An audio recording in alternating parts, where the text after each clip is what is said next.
Welcome to Check Your Day, the daily podcast with Renča, aka your guide through the jungle called Czech.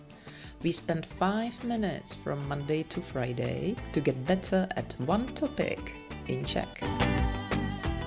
Ahoy! This week is all about the days of the week, and today you will find out whether you are saying the days of the week like a native.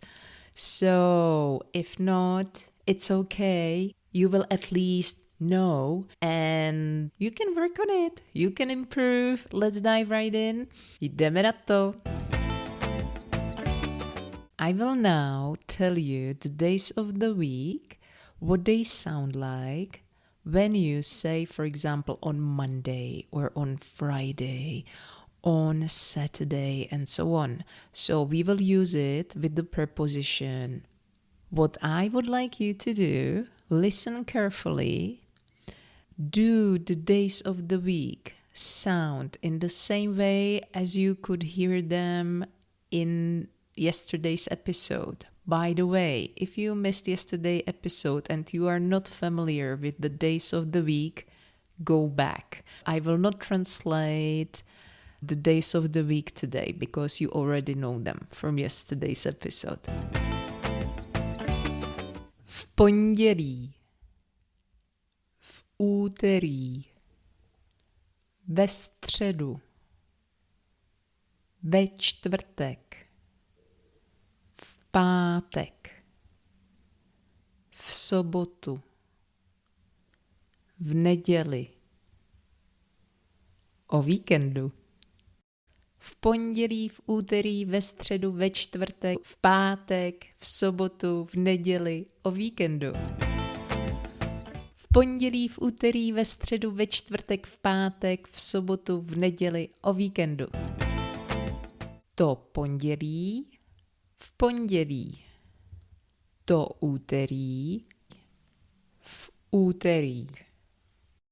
Ta středa, ve středu. Ten čtvrtek, ve čtvrtek.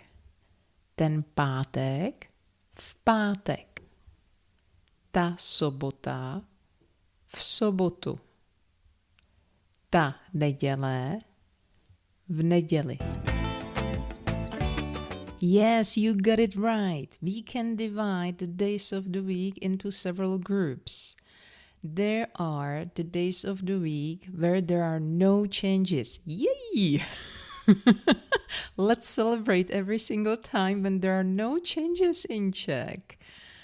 So, these days are v pondělí, v úterý, ve čtvrtek, v pátek. Then there is the second group where you could hear changes. Ve středu, v sobotu, v neděli. You have to be careful with 2 days of the week. When you say on Wednesday and on Thursday, the preposition is different than for the rest of the week. Ve středu, ve čtvrtek. This is the thing that even advanced learners do incorrectly. When we say certain days of the week, we don't say v as it is written, but we pronounce f. V pondělí, v úterý, v pátek, v sobotu. Now you know, work on it so that you sound like a native, and what you will realize, it's much easier with the F sound, okay? F. That's much easier, so let's use it. I hope you have found this episode helpful. I know that for some of you it may sound easy, but even advanced learners find out some basics that they actually haven't learned correctly. So it's good to check the foundations. Thank you for staying with me till the end. Definitely let me know if you were the ones saying the days of the week with f. Ahoy!